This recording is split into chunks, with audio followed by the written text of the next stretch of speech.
Sa mga nakakatakot na video na may kasamang mga bata, isang karaniwang tema ang madalas nating makita. Ang kakayahan nilang makakita o makaramdam ng mga nilalang na wala naman talaga doon. Karaniwang binabaliwala o hindi ito pinapansin ng mga magulang hanggang sa sila mismo ang makaharap sa mga nilalang na ito. Hindi naiiba ang video na ito at sa totoo lang, mas nakakatakot pa ito. Si Susan ay isang ina ng 2 taong gulang na batang babae na isang araw ay nagsabi sa kanya ng isang bagay na lubhang nakakabagabag. Sinasabi ng bata sa kanya na mayroong taong nagtatago sa loob ng aparador. Dahil kinabahan sa sinabi ng kanyang anak, agad siyang pumunta sa may aparador para tingnan ang loob nito. My daughter has informed me that there is a person in her closet that keeps smiling at her. Let's go see.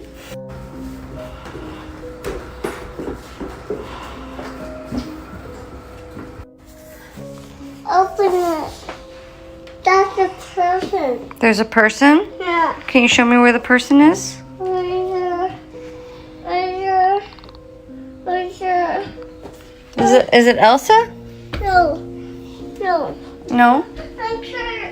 You're scared? Yeah. Okay. Can you show me where the person is? Is it a kid person or a grown-up person? Grown-up person. It's a grown-up person? I'm under Elmo. You want to wear your Elmo costume? Yeah. Okay. There's a grown-up person in your closet? Yeah. And it's right there? Yeah. Then I'm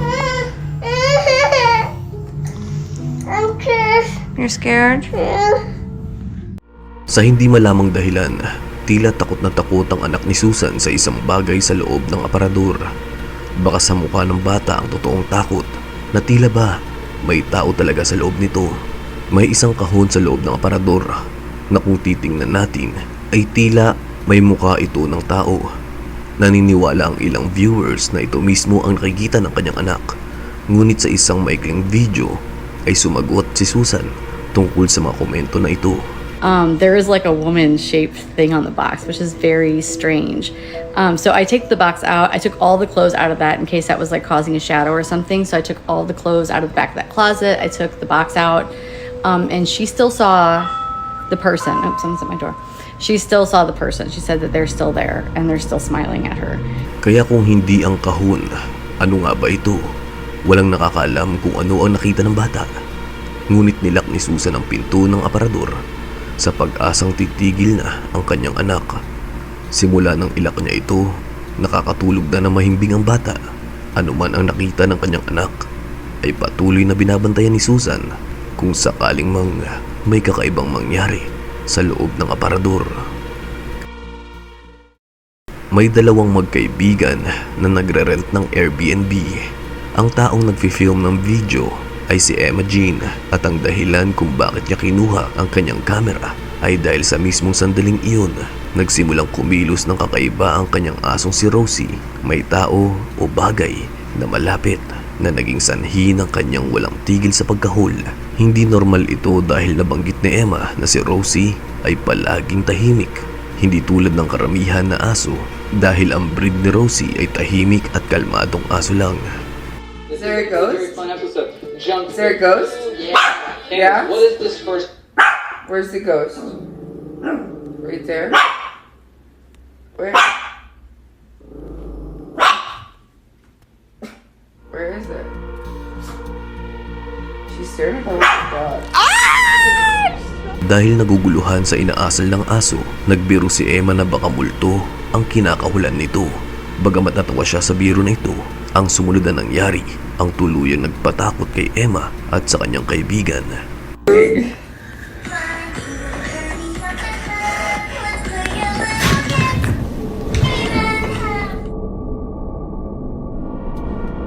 Para sa isang maikling sandali, isang mahiwagang anino ang lumitaw sa kamera bago ito biglang nawala. Habang umiikot ang kamera sa silid, walang anuman sa malapit na makakapagpaliwanag sa kakaibang aninong ito. Bukod sa kakaibang itsura nito, idinagdag ni Emma na ang malabong aninong ito ay tila inaabot ang kanyang asong si Rosie. Sa bilis ng nangyari, kung babagalan mo ang video, makikita mo ang Napakabilis nitong paggalaw kasabay ng reaksyon ni Rosie. Ilan sa mga nakakita nito ay sinasabing maaaring ito daw ay espiritu ng pusang namatay sa loob ng Airbnb na ito. Ngunit anuman ang bagay na ito ay talagang nagulat si Emma sa biglaang paglitaw ng hindi matukoy na mahiwagang aninong humabol kay Rosie. Sa susunod na video na ito ay dalawang security guard ang nagre-review ng footage na nakuha ng 360-degree security camera. May kakaibang nangyari kagabi at sa tingin nila ay nakuha ito ng camera sa labas ng gusali. Kaya binuksan nila ang recording history para tingnan ito.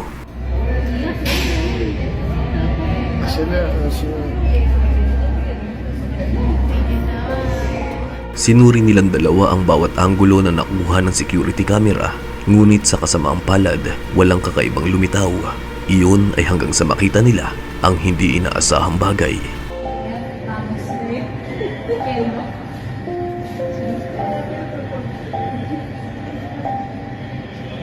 Ito si Emma ko.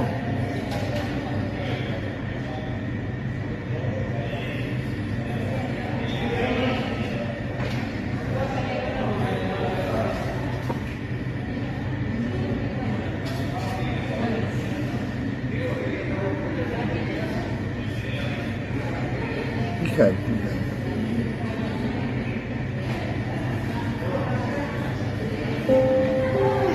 Aha. Sabihan mo ko no. Ang dalawang night security guard ay tuluyang natulala sa hindi malamang paraan. Ang babaeng nakatayo sa kalye ay bigla ang naglaho. Tila natunaw siya sa hangin matapos magsindi ng isang bagay. Pero ang isa pa sa mga nakakatakot dito, ayon sa manonood, ang usok ay tila bumuo ng hugis bungo. Mahirap itong napansin sa simula, ngunit itinuturo ito ng mga security guard. Ese parece como una calavera, ¿no?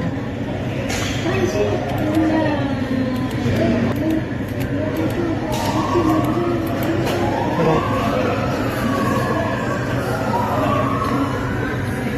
Ay, ay.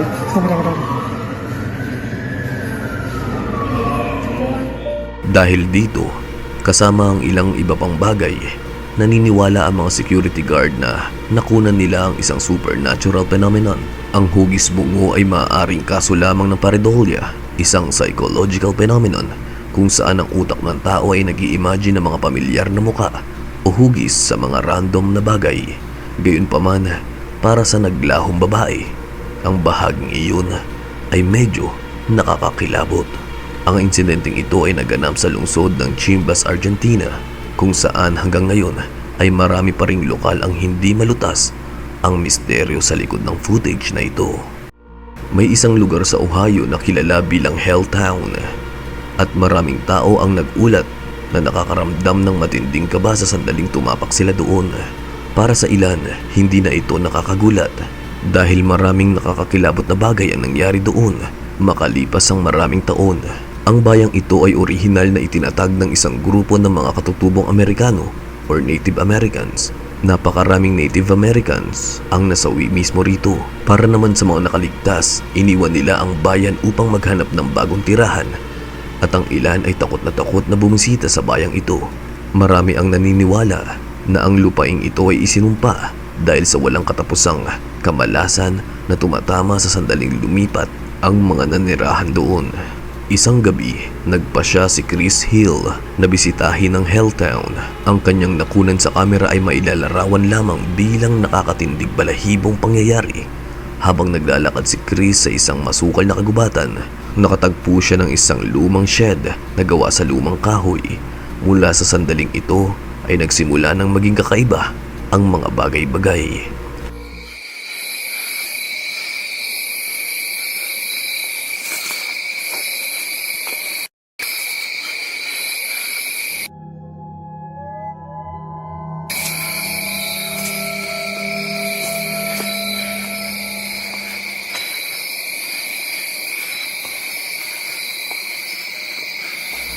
The Barn of Helltown.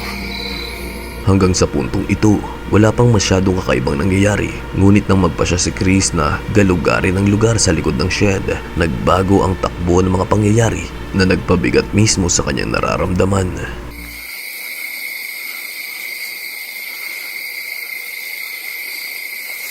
Yeah, this shit's kinda creepy.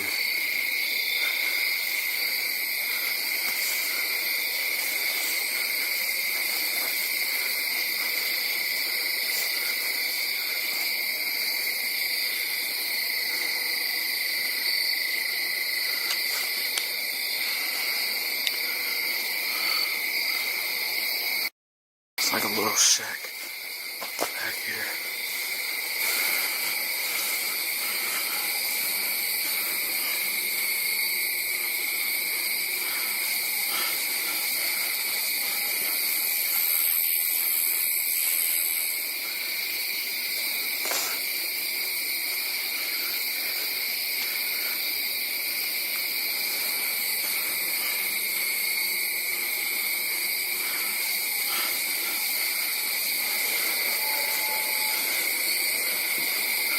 I'm surprised this barn is still standing despite how old it is. What the hell is that? What the fuck?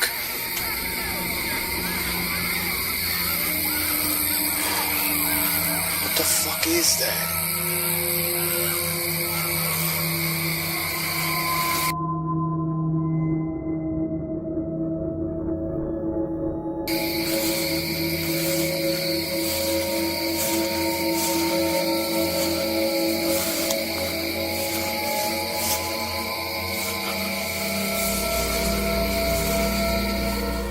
Sa isang lugar na hindi kalayuan sa kanyang kinalalagyan ay walang tigil na alulong ang umaalingaw-ngaw. Nagsimula siya makaramdam ng kaba. Hindi malinaw kung ano ang gumagawa ng tunog na iyon. Maaaring ito ay grupo ng mga coyote na magkakasamang nag-aalulong. Alinman dito, coyote man o hindi, ang biglaang pag-alulong na bumuta sa katahimikan ng gabi ay nag-iwan kay Chris ng pagkakilabot.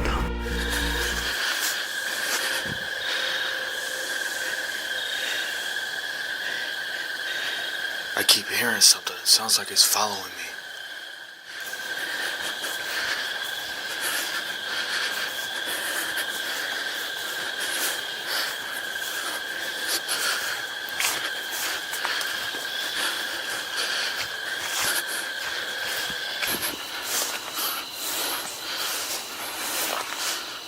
What the fuck is that?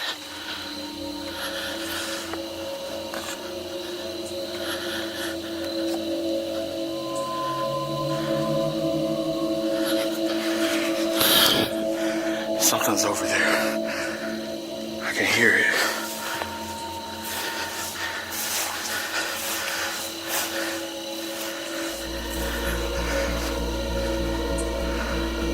Stuff is like quicksand. Hindi nagtagal, matapos marinig ang mga alulong, ipinagpatuloy niya ang paggalugad sa Helltown. Ngunit bigla siyang napatigil habang naglalakad dahil tila mayroong pares ng mata na nagniningning sa di kalayuan.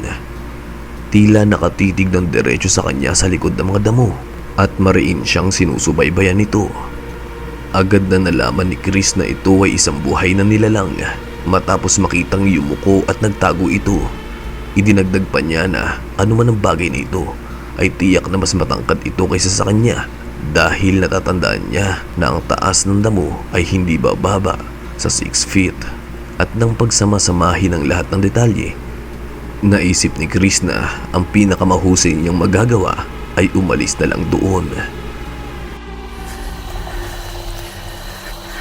Where the hell does this lead to? I don't even think this is a trail anymore. Fuck.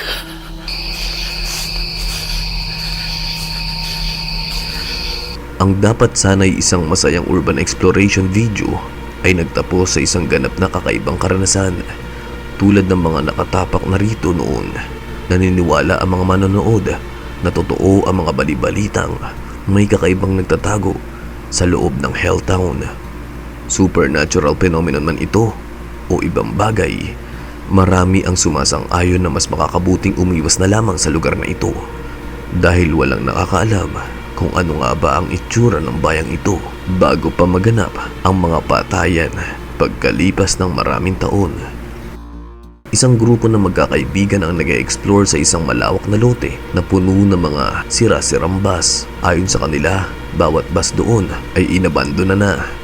Hindi lang sila pumunta doon para tingnan ng mga lumang sasakyan. Naroon sila para tingnan kung may kakaibang mangyayari habang sila ay nandoon. Sinasabi ng mga balibalita na haunted ang lugar na ito, ang distrito ng Soyapango sa El Salvador, kung saan matatagpuan ng mga bus na ito. Ayon sa balita ay marami ng nakakatakot na pangyayari ang nasaksihan sa loteng ito. Mula sa mga shadow figure na nagmumukhang pasahero na nakaupo sa loob ng mga bus hanggang sa busina na paminsan-minsang tumutunog ng mag-isa sa gabi. Iniiwasan ng mga lokal ang lugar na ito sa lahat ng pagkakataon. Ngunit para kay Henry at sa kanyang mga kaibigan, ito ay ang perpektong lugar para maghanap ng kilabot. Bagamat nagsimula silang magsaya, naging seryoso ang sitwasyon habang nakikipag-usap sila sa isang kapitbahay na nakatira sa mismong tabi ng lote na ito. Pagkatapos, ito ang nangyari.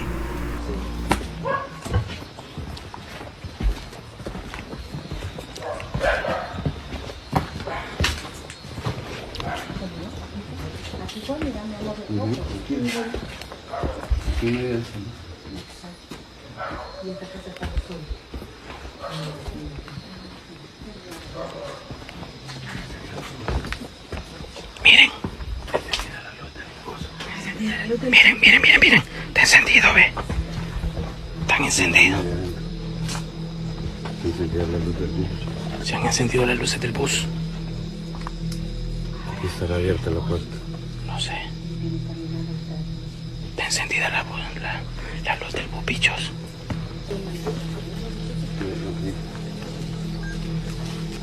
Miren, bichos. Miremos si no hay nadie adentro.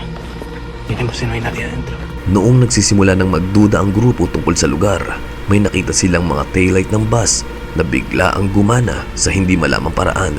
Matapos nilang suriin kung meron nga bang logical explanation para sa pag-ilaw nito, ay wala silang nahanap kahit ano.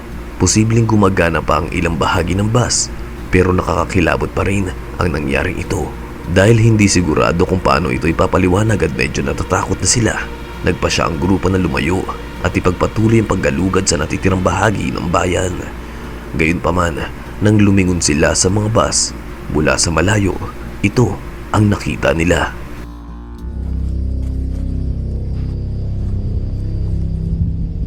Ah, no mames, güey.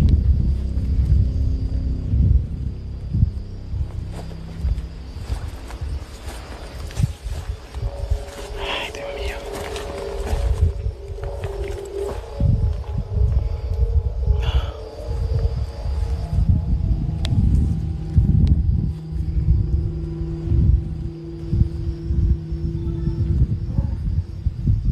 No mames. Miren. Aquí está el cuerpo. Oiga. ¿Qué quieres?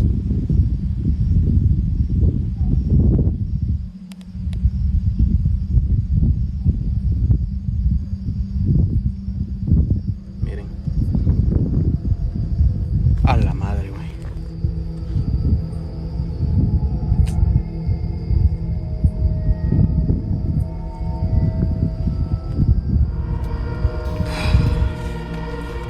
Mula sa malayo, tila mayroong silhouette ng shadow figure na nakatayo mismo sa tabi ng bus. Ang anino ay tila ganap na nakapako sa pwesto, ni hindi man lang gumagalaw kahit isang pulgada. Merong eerie vibes at nakakatindig na balahibong aura ang nagmumula sa kakaibang bagay na ito. Sa sandaling makita nila ito, alam na ng grupo na oras na para umalis. Nagkatang video sa kanilang pag-atras, ngunit hindi malinaw kung bumalik ba sila sa direksyon ng mga bus bago umalis. Gayunpaman, batay sa clip na ito, malamang na pinili nilang panatilihin ang kanilang distansya, bagamat kumbinsido ang grupo na nakakuha sila ng multo o katulad ng mga bagay sa kamera. Tulad ng karamihan sa mga video na ito, talaga namang ang nakunan nila ay mananatili pa ring misteryo para sa ating mga tao.